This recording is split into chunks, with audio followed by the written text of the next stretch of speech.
美国联邦众议院通过预算协议，要来恢复国防、医疗、甲教育等等机构的资金，而且提供国土安全部2礼拜第一期的预算。不过，除了这预算的争议，各州的选区要来定位，也是引发政治对答。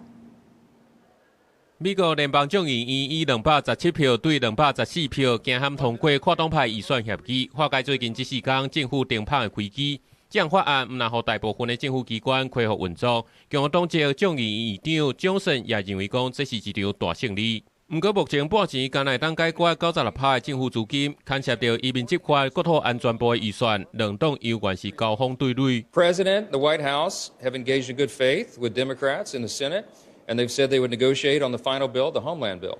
And you might say, well, now that 96% of the government is funded,It's just 4% what's out there, but it's a very important 4%.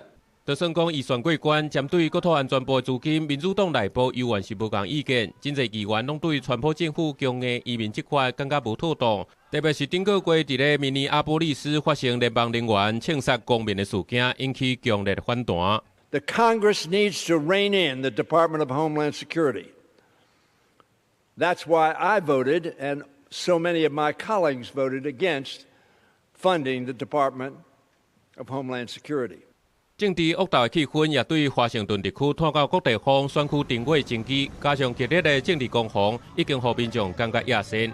共和党主导的德州州议会最近定出一版国会选区地图，外界认为讲是要带动川普共和党的选情。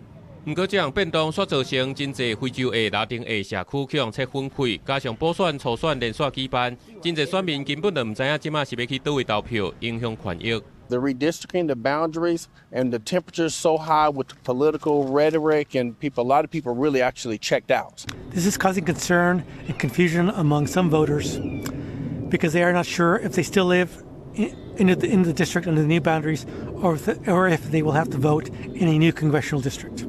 预算案送去川普签名，联邦政府的运作暂时恢复正常。不过，对国会移民政策到地方的选区争议，政治的混淆恐惊短期是真好解决。